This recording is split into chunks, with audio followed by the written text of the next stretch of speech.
삶에는 성공도 있지만은 실패도 있습니다.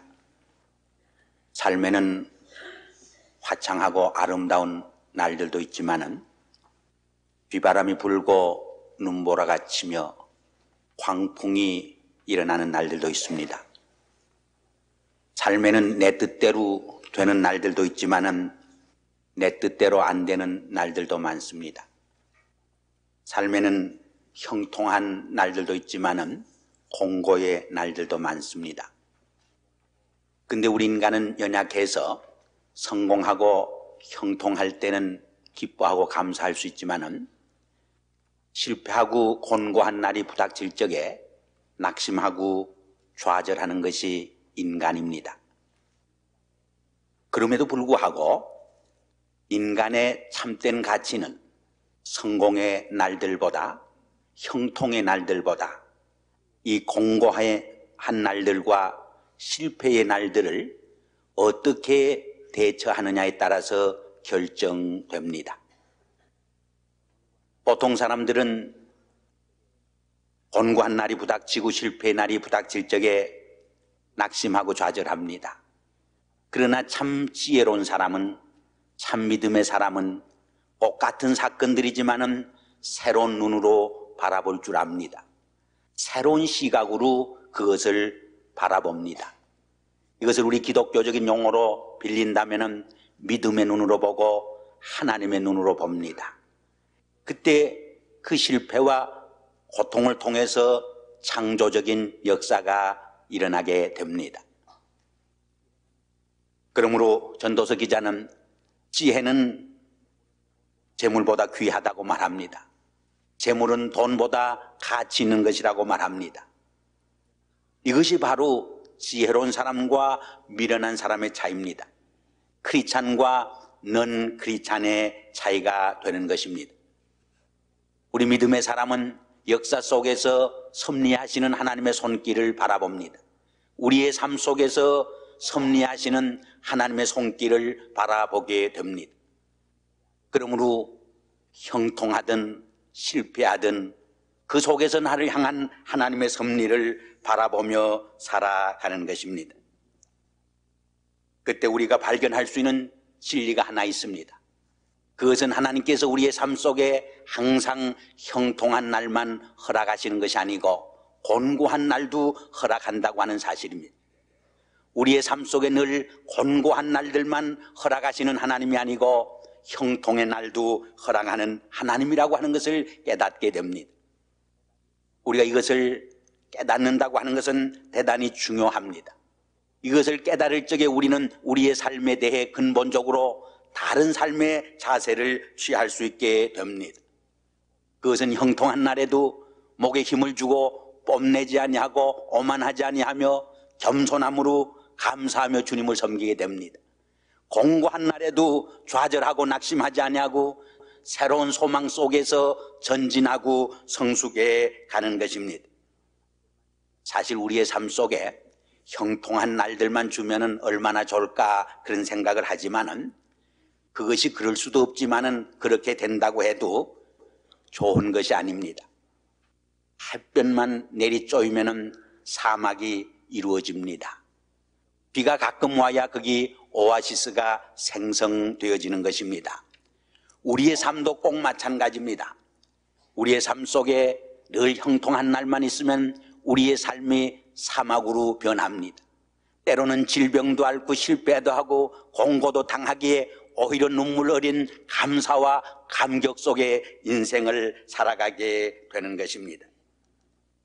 반면에 계속 우리에게 공고한 날만 있으면, 실패하는 날만 있으면 우리 인간은 연약해서 넘어질 수밖에 없습니다.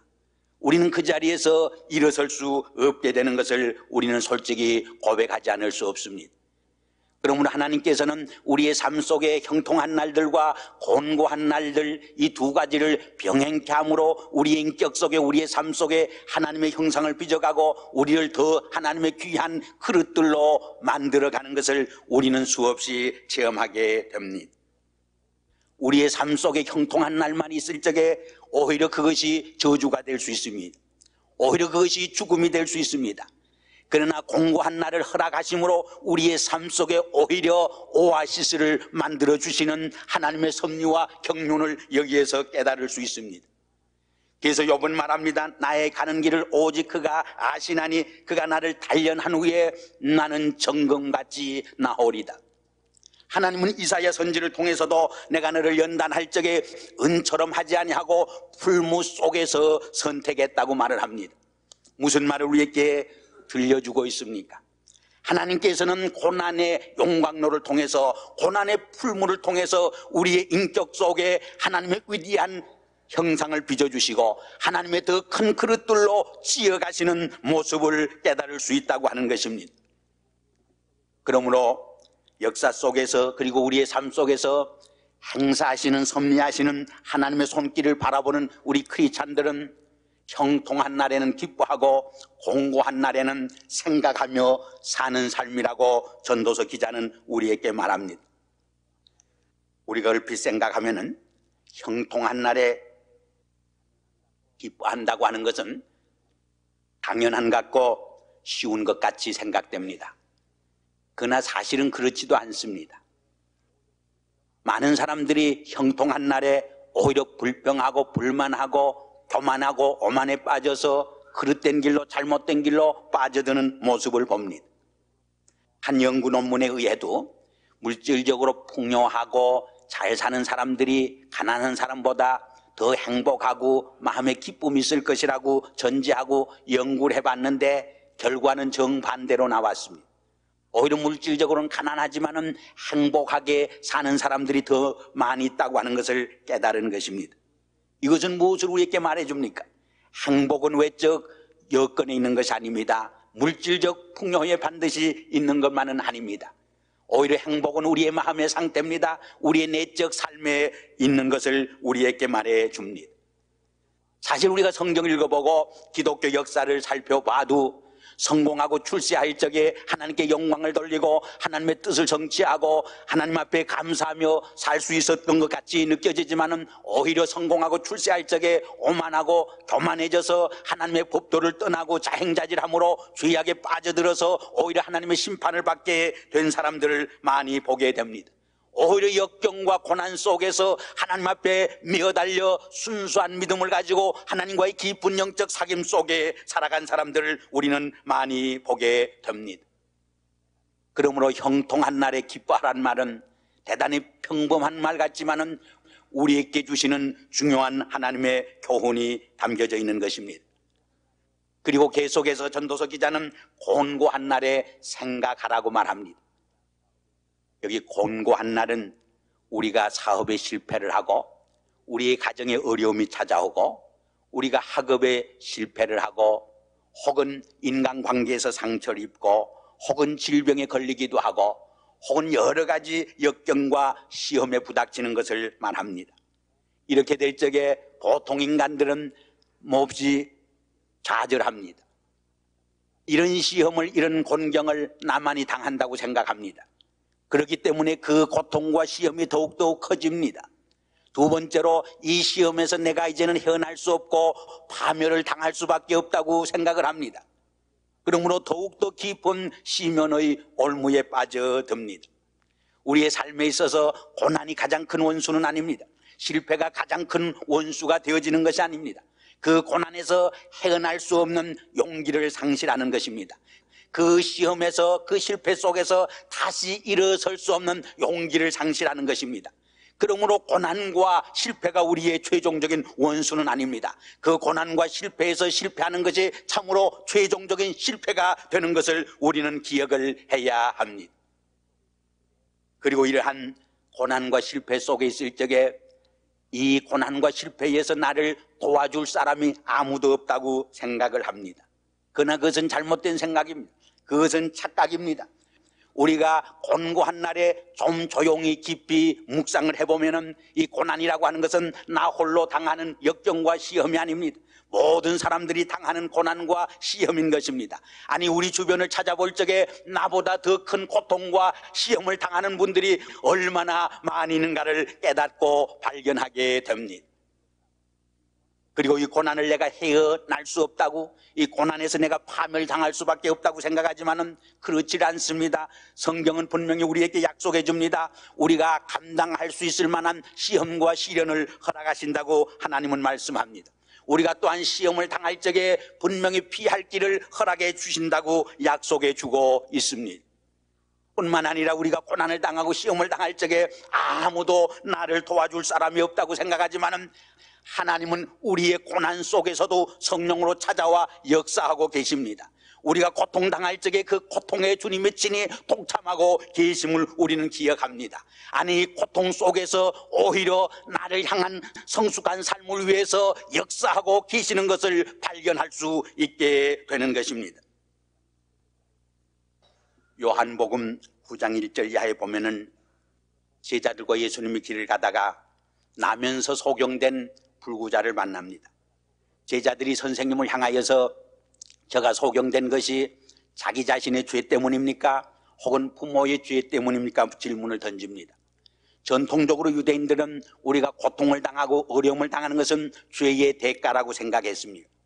많은 고통이 죄의 대가로 나의 잘못이나 다른 사람의 잘못으로 오는 것을 우리는 부인할 수 없습니다. 그러나 예수님께서는 우리의 고통에 대해서, 우리의 고난에 대해서 새로운 해석을 해 주시었습니다.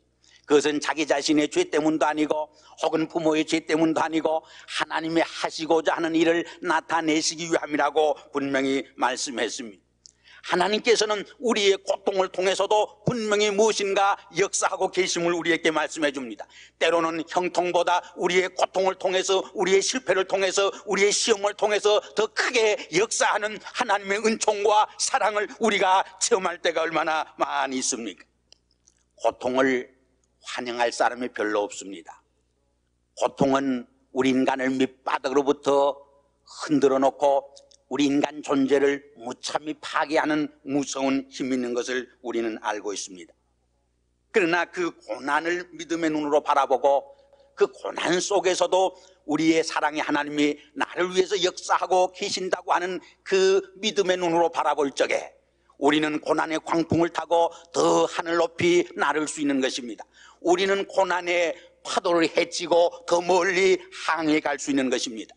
고통은, 우리의 고난은, 우리의 시험은 우리를 위한 축복의 기회가 되어질 수 있는 것입니다. 우리의 삶 속에 새로운 삶을 위한 창조적 역할과 창조적 기능을 분명히 할 수 있게 되는 것입니다.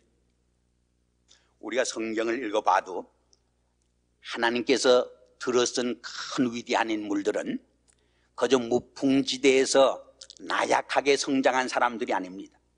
그저 가정 안에서, 교회 안에서 참 그늘 속에서 이렇게 아무 일 없이 탈 없이 성장한 사람들이 아닙니다. 오히려 고난의 광야에서 시련을 당하고 고통을 당하고 환난을 당하고 시험을 만나면서 싸우고 싸운 그런 인물들을 들어서 하나님께서는 오히려 당신의 새로운 역사를 창조해 가는데 기수로, 개척자로 들어 불러주신 것을 우리는 충분히 발견할 수 있습니다. 그래서 역사가 토인비는 인류 역사는 안일 속에서 쇠퇴했고 오히려 역경 속에서 성장했다고 말합니다. 이것은 우리의 개인의 삶과 우리의 공동체의 삶도 예외일 수는 없습니다. 우리의 개인의 삶과 우리의 공동체의 삶도 오히려 역경과 시련을 통해서 더 성숙해지고 성장하고 발전하는 것을 우리는 체험합니다. 1930년대는 미국에 말할 수 없는 경제 공황이 부닥친 해입니다. 그러한 어려움 속에서 J.J. 라스코라고 하는 분은 뉴욕에 있는 한 허벌판에다가 참 바위를 깨고서는 건물을 짓기 시작했습니다. 모든 사람들이 미쳤다고 손가락질을 했습니다. 저 사람이 경제적으로 이제 크게 파탄을 불러일으킬 것이라고 생각을 했습니다. 그러나 그 시련을 이기고 그분은 세계에서 가장 높은 102층의 엠파이어 스테이트 빌딩을 지은 것입니다. 그래야 이제 빌딩 기업이라고 하는 새로운 기업의 붐을 불러일으킨 것입니다. 오히려 그러한 경황을 뚫고, 경제 공황을 뚫고 큰 사업을 벌리게 된 것입니다. 우리가 역사를 보고 우리의 사회를 살펴볼 적에 오히려 위대하게 살고 성공했다고 하는 사람은 오히려 경제 공황 속에서, 오히려 역경과 시험 속에서 비상한 아이들을 가지고 오히려 그것을 역이용해서 하나님 앞에 전진의 기회로 삼은 사람인 것을 쉽게 알 수 있습니다. 스위스의 정신의학자 중에 폴 투니어라고 하는 유명한 학자가 있습니다. 몇 년 전에 세상을 떠났습니다마는 그분은 어려서 고아로 태어나서 고아로 살았습니다. 말할 수 없는 고독과 수모와 시험과 역경과 고생을 많이 하면서 성장했습니다. 그러나 오히려 그는 훌륭한 인물이 될 수 있었습니다. 그분이 쓴 책 중에 창조적인 고통이라 하는 책이 있습니다. 아주 좋은 책입니다. 우리의 삶 속에서 고통이 어떠한 창조적인 의미를 갖고 있고 창조적인 역할과 창조적인 기능을 하고 있는가를 설명해 줍니다. 근데 이분이 이 책을 쓰게 된 동기가 하나 있습니다. 그것은 1975년에 제네바에 있는 렌치니코 박사라고 하는 분이 고아가 세계를 이끌어간다 하는 유명한 글을 썼습니다. 이분은 그 글 속에서 아주 광범위하게 역사를 연구하면서 고아로서 태어나서 불행하게 성장하고 많은 고생을 하면서 성장한 이 고아들이 역사의 흐름 속에서 정신적으로, 문화적으로, 역사적으로, 정치적으로 어떠한 영향을 미치고 어떠한 기여와 공헌을 했는가를 잘 연구해서 발표를 했던 것입니다. 거기 보면은 역사 속에서 위대하게 일한 사람 중에 어려서 부모를 잃고 고아로 성장한 사람들이 너무나 많이 있습니다. 알렉산더 대왕도 고아였습니다. 줄리아 시자나 찰스 5세나 루이 14세나 조지 워싱턴이나 나폴레옹이나 심지어 부정적인 역할을 했지만 히틀러와 스탈린도 고아로 성장한 것입니다. 레오나르도 다빈치는 사생아로 성장했습니다. 바하도 고아로 성장했습니다. 루소나 사르트르나 까무나 단테나 브로테르나 톨스토이, 도스토예프스키, 발자크, 키프링, 바이어린, 이 모든 사람들이 바로 고아로서 혹은 어려서 부모에게 버림받은 말할 수 없는 불행한 상황 속에서 그들은 고난을 뚫고 큰 인생을 살았다고 그는 지적을 해주고 있습니다. 우리에게 무엇을 말해줍니까? 우리의 고통과 실패가 우리를 파멸의 웅덩이로 몰아넣을 수도 있지만 우리에게 또한 새로운 가능성을 약속해 줄 수 있음을 우리에게 말해줍니다. 새로운 삶과 새로운 역사를 창출해낼 수 있는 축복의 기회가 될 수 있고 기적의 기회를 마련해 줄 수 있음을 우리에게 말해주는 것입니다. 문제는 고난의 날에, 곤고한 날에 생각할 수 있느냐 없느냐가 키가 됩니다. 열쇠가 됩니다. 곤고한 날에 생각할 수 없는 삶은 그 고난 때문에 파멸을 당합니다. 그러나 곤고한 날에 생각할 수 있을 적에 그 일을 통해서 오히려 하나님의 새로운 일을 창출해내는 것입니다. 여기 곤고한 날에 생각하는 말의 원래의 뜻은 일이 뒤틀릴 때에도 이것이 하나님이 하시는 역사임을 이해하라는 말입니다. 그래서 새로운 공동번역 성경에는 그렇게 번역을 했습니다. 고통에도 하나님의 뜻이 있다는 것입니다. 고통 속에서도 나를 향한 주님의 역사하심이 역사 속에서 이루어져야 하는 하나님의 뜻이 섭리가 있음을 기억하고 바라볼 수 있어야 한다고 하는 말인 것입니다.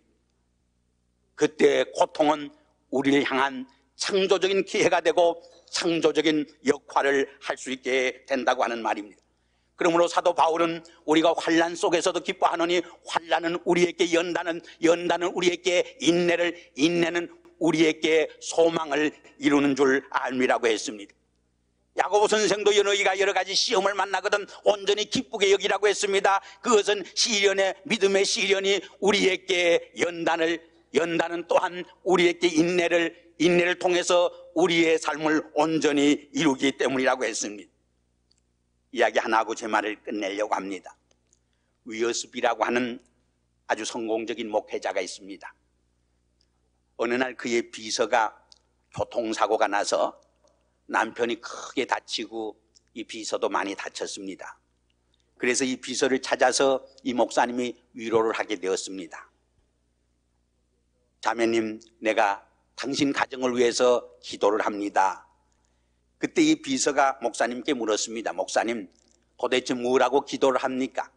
그때 목사님이 대답하기를 당신과 당신 가정에서 모든 고통을 없애달라고, 하루속히 그 고통을 제거해달라고 기도합니다. 그때 비서가 목사님에게 말했습니다. 목사님, 그렇게 기도하지 마세요. 제가 기도하는 내용은 하나님 아버지 내가 당하는 모든 고통 속에서 하나님이 하시고자 하시는 가장 큰 축복을 이루어지기를 위해서 기도합니다. 그것을 위해서 목사님 기도해 주세요. 비서가 목사에게 오히려 설교를 했습니다. 옳은 말입니다. 참으로 위대하고 성숙한 크리스찬의 기도는 시험과 환난 속에서 나를 도피해 달라고 하는 기도가 아닙니다. 그 이상으로 고통을 통해서 하나님의 영광과 뜻을 이루어 주시옵소서. 이 고통을 통해서 나에게 영적으로 성장하고 인격적으로 성숙해질 수 있는 하나의 창조의 기회가 되고 창조의 역할을 이루게 하시옵소서. 이렇게 기도할 수 있는 기도임을 우리는 기억합니다. 하나님이 행하시는 일을 보라. 형통한 날에는 기뻐하고 곤고한 날에는 생각하라. 주님의 음성을 마음속에 기억하시고 이 성전을 떠날 수 있기를 바랍니다. 기도하십시다. 아버지 하나님, 우리의 삶 속에 항상 형통한 날만 주시는 것이 아니고 곤고한 날도 주시고, 항상 곤고한 날만 주시는 것이 아니라 형통한 날을 병행케 하심으로 우리의 삶 속에서 보다 아름다운 하나님의 형상을 빚어가고 우리를 하나님의 더욱더 큰 그릇들로 종으로 빚어감을 감사드립니다. 아버지여, 우리의 매일매일 삶 속에서 부딪히는 형통과 공고 속에서 하나님의 행하신 일을 바라보면서 그 섭리 속에 순종하고 그 고통을 생각하면서 하나님의 영광과 하나님의 뜻을 이루어가는 저희의 삶이 되게 도와주시옵소서. 고통 중에는 많은 사랑하는 성도들 있습니다. 하나님께서 그들에게 이길 수 있는, 승리할 수 있는 믿음을 더하여 주시옵소서.